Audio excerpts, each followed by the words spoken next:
श्रद्धावान लभते ज्ञान। जितने समय तक श्रद्धा है ना, तब तक तुम समझना तुमको कोई दुखी नहीं कर सकता।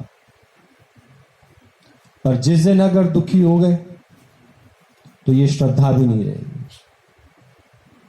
नेगेटिविटी बढ़ जाएगी ना, फिर तो श्रद्धा भी खत्म हो जाएगी।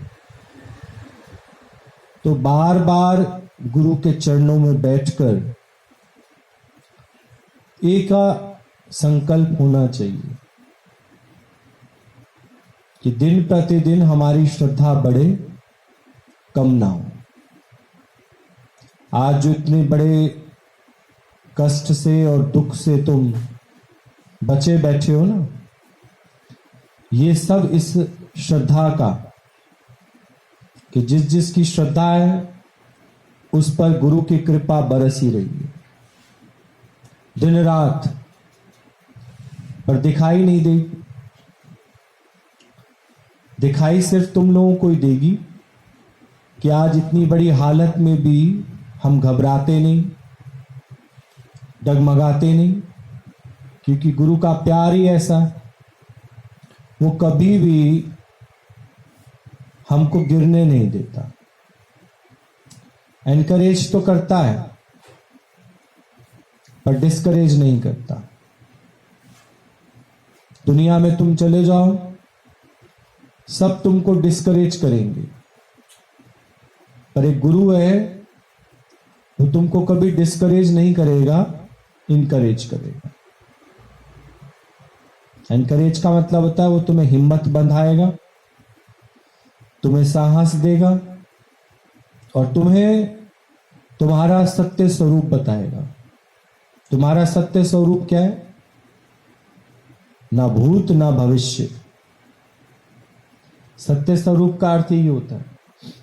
और जो जीव भाव में होता है, कैसे पहचानोगे कि वो अपने जीव भाव में है? आज हम तुमको बताते हैं। चाहे कोई कितना भी ब्रह्म ज्ञान सुनता हो, कितना भी, अगर वो अपने भूतकाल से नहीं छूटा हुआ, भूत की बातों से नहीं छूटा, उसके खोपड़े में घूमती रहती हैं भूत की बातें, मतलब पास्ट की, वो जीव भाव है। और भविष्य, आगे क्या होगा, ये भी अगर घूमता अंदर तो ये जीव भाव के लक्षण है। तो भूत और भविष्य में जो पड़ा है वो शुक्राना भी नहीं गा पाएगा। शुक्राना वही गा पाएगा जो आज में रहता है। आज कितना अच्छा नहीं? सुबह सुबह उठते हो तुम, फ्रेश एयर चलती है, ये क्लीन एटमॉस्फेयर होता है नहीं? तो अब ये क्लीन कैसा हो गया? तुम सब अपने अपने ठहर गए, इसको गंदा नहीं करते अब, तो ये साफ हो गया। एक प्रकृति है, एक विकृति है, एक संस्कृति है। प्रकृति जो इस समय तुम देख रहे हो साफ सुथरी, अभी छोड़ दो भेड़ बकरियों को, फिर गंदी हो जाएगी। क्या हो जाएगी? विकृति। मनुष्य जो जीव भाव में पड़ा है वो भगवान की सारी कृतियों को खराब करता है। अपना अपना शरीर ही देख लो। अगर ये सत्संग ना मिलता तो क्या कर रहे थे? इसको खराब ही तो कर रहे थे। कहां? व्यर्थ का सोचने में। किन के लिए? जो तेरे हैं नहीं। सारा दिन इसके अंदर क्या चलता है? जो तेरे हैं नहीं उनके लिए सोच सोच के इस प्रकृति को भी विकृति कर देते हो। तो तुम संस्कृति क्या बनाओगे? संस्कृति मतलब जो हम अपने बाप दादाओं से सीखते हैं वो हमारी संस्कृति होती है। तुम स्वयं ही सब विकृत करके जाओगे तो अपनी आने वाली पीढ़ी को यही सब दे के जाओगे। तो प्रकृति जो है किससे सुधरी? लॉकडाउन से। ये जो प्रकृति साफ हुई है, चाहे इवन गंगा जल है, आज आप देखो टीवी पर हर की पैड़ी को, कितनी साफ, वहां के लोग भी विश्वास ही नहीं कर रहे क्या कि इतनी साफ गंगा तो हमने कभी देखी नहीं। क्योंकि इस समय जीव भाव में पड़े हुए लोग उसको विकृत नहीं कर रहे। तुम अपना ही देख लेना, बहुत सारी बीमारियां तो तुम्हारी कम हो गई हैं लॉकडाउन के अंदर। अब ना तुम्हें गैस बनती है, ना एसिडिटी बनती है, ना चक्कर आते हैं, क्योंकि व्यर्थ का दिमाग दौड़ाना बंद कर दिया। 50% बीमारियां तो तुम्हारी वैसी खत्म हो गई। किसके अंदर? लॉकडाउन के अंदर। क्योंकि सबको फ्रेश विचार तुम्हारे पास है नहीं कोई गलत देने वाला। शाम को ही निकलते हो सत्संग के लिए, बाकी कोई तुम्हारे पास विचार आदान प्रदान करने वाला है ही नहीं। तो तुम संस्कृति को जो देकर जा रहे हो, जो तुम देके जाओगे वो क्या बन जाएगी? संस्कृति। प्रकृति, विकृति और संस्कृति। प्रकृति दो हिस्सों में बढ़ जाती है, एक विकृति जिसको तुम खराब कर देते हो, और जो तुम एक अच्छा बना के जाते हो वो क्या बन जाती है? संस्कृति बन जाती है। जैसे शुरू से चलती आ रही हड़प्पा संस्कृति, मोहनजोदड़ो, ये सब जो शुरू से चलती आ रही, जो हमारे बाप दादाओं, हमारे पूर्वजों ने, हमारे राम कृष्ण गुरु नानक देव, इन्होंने जो दी है, ये एक संस्कृति है जिसको आज तुम जपते हो। इनको पढ़ने मात्र से, सुनने मात्र से तुमको शीतलता मिलती है। तो प्रकृति को ये भी खराब कर सकते थे। प्रकृति खराब होती है जीव भाव में, और प्रकृति संस्कृति बनती है ईश्वर के भाव। आज अगर सारी प्रकृति साफ हुई है तो ईश्वर के दम पे साफ हुई। और खराब कब हुई? जब हर एक ने इसका दोहन किया, अपने स्वार्थ के लिए इसको खराब किया। इवन देखो लोग क्या करते हैं, अपने अपने घरों के एग्जाम्पल तुम देख लो। तुम थोड़े दिन बाहर ध्यान देना छोड़ दो, सब अपने घर का कचरा उठा के कहां फेंकते हैं? तुम्हारे घर के आगे फेंकेंगे। अक्सर यहां पर एक रूल्स रेगुलेशंस है, अपने घर का कचरा उठा के कहां फेंक देते हैं? दूसरे के घर के आगे। अरे कचरे वाला आएगा, उसको कचरा डाल देना। अपने घर से कचरा निकाला तुमने, दूसरे के घर के आगे। और फिर आप देखो ईश्वर इतना महान है, फिर ऐसी हवा चलाता है, फिर वापस गंद कहां फेंक देता है? तो ये गंद तो यहीं बिखरा रह जाता है। सदा सहाय है ज्ञानी का।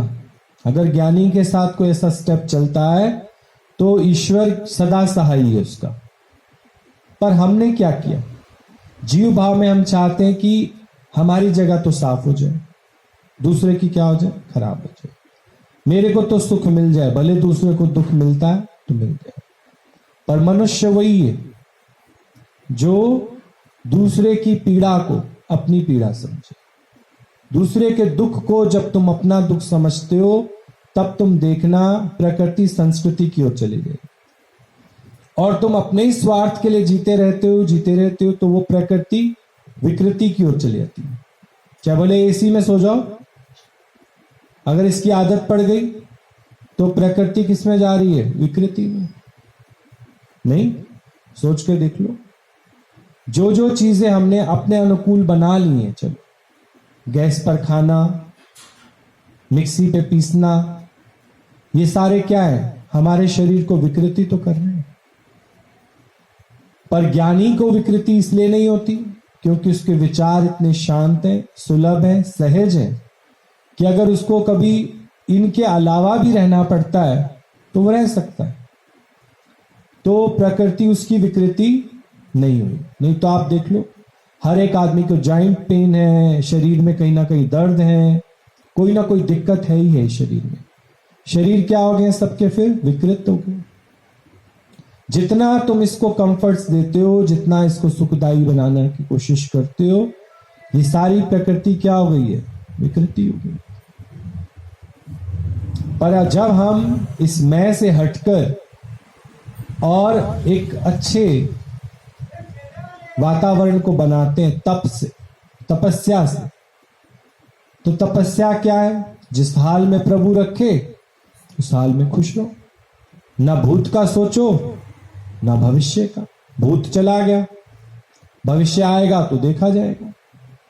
ना भूत का सोचो ना भविष्य का। आजकल सबके पास यही बातें हैं, भूत और भविष्य की। आज की बात करो, आज का दिन कितना अच्छा है, शुक्राने गाने का दिन है। कितने लोग चले जा चुके हैं, चल बसे, चले और कहीं ना कहीं बस गए होंगे। देखो कॉम्बिनेशन है, फलाना व्यक्ति चल बसा, यहां से तो चला गया पर कहीं और जाके बस गया हो। छूटा थोड़ी जन्म मरण के चक्र से। नहीं कहते फलाना व्यक्ति चल बसा, यहां से तो चला और कहीं दूसरी जगह जाके बस गया, तो चल बसा। यानी इस आवागमन के चक्र से छूटा नहीं। कहीं सोचो कि छूट जाएगा, छूटा नहीं। छूटेगा कब?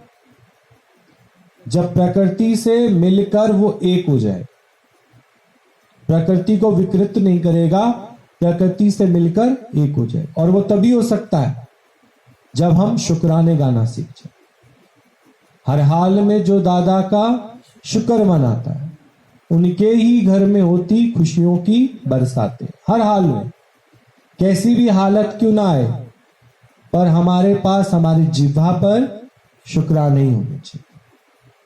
तो तुम देखना, ये प्रकृति सारी सुलभ हो जाएगी, सहज हो जाएगी। भूत भविष्य के विचार तुम्हारे अंदर से निकल जाएंगे। अंदर वाला भी साफ, बाहर वाला भी साफ। बाहर तो अब एटमॉस्फेयर साफ हो गया। तुम सुबह सुबह उठ के देखो, चिड़िया की चूं चूं, कोयल की कू कू साफ सुनाई देती है। पहले सुनाई देती थी, आजकल सुनाई देती है कि नहीं? और इतनी फ्रेश एयर सीधा आके फेस पर लगती है, कोई मिट्टी नहीं।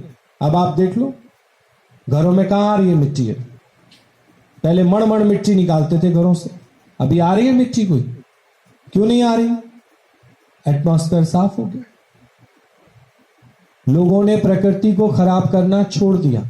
प्रकृति बिल्कुल साफ है, कोई रोड पर आवाजाही नहीं हो रही, बिल्कुल साफ सुथरा रोड है। फिर एक प्रश्न उठता है, ऐसा चला तो फिर हम जिएंगे कैसे? ये ठेका भगवान का, ये ठेका भगवान का। वो जियाएगा अच्छे से चलाएगा। तू केवल उसकी भक्ति कर, उसकी इबादत कर, उसके शुक्राने का। नहीं चलाएगा तो वही, खिलाएगा भी वही। गुरु नानक देव जी ने एक बार आशफदौला से बोला, जब आशफदौला ने बोला यहां का भगवान तो मैं हूं, मैं सबको खिलाता हूं, मैं सबको चलाता हूं, और तुम लोगों को पता नहीं कौन से ईश्वर की बात बताते हो। बोला नहीं आशफदौला, ऐसी बात मत करो। उस अकाल पुरख का शुक्राना गाओ जो सबको सबका रिजक देता है, सबको सबका खाना देता है। उस अकाल पुरख का शुक्राना करो। कह रहे नहीं, मैंने उस अकाल पुरख को देखा नहीं, पता नहीं वो अकाल पुरख क्या कर सकता। अकाल पुरख तुम्हारा, गुरु नानक देव जी ने कहा अगर वो अपनी आई पर आ गया तो तुम्हारे मुंह से निवाला भी खींच लेगा। आज ऐसे भी हैं कई जिनको खाने का नहीं मिल रहा, और कई ऐसे भी हैं जिनके पास बहुत है। तो आशफदौला ने गुरु नानक देव जी की बात को अनसुना कर दिया, तर्क करके, और सोचा, जब गुरु नानक देव जी मौन हो गए, ये ब्रह्मज्ञानी की पहचान होती है, वो कभी बहस नहीं करते, तर्क नहीं करते। जब देखते हैं सामने वाला नहीं सुनता तो वो मौन हो जाते। पर कुछ समय बाद एक शक्तिशाली राजा ने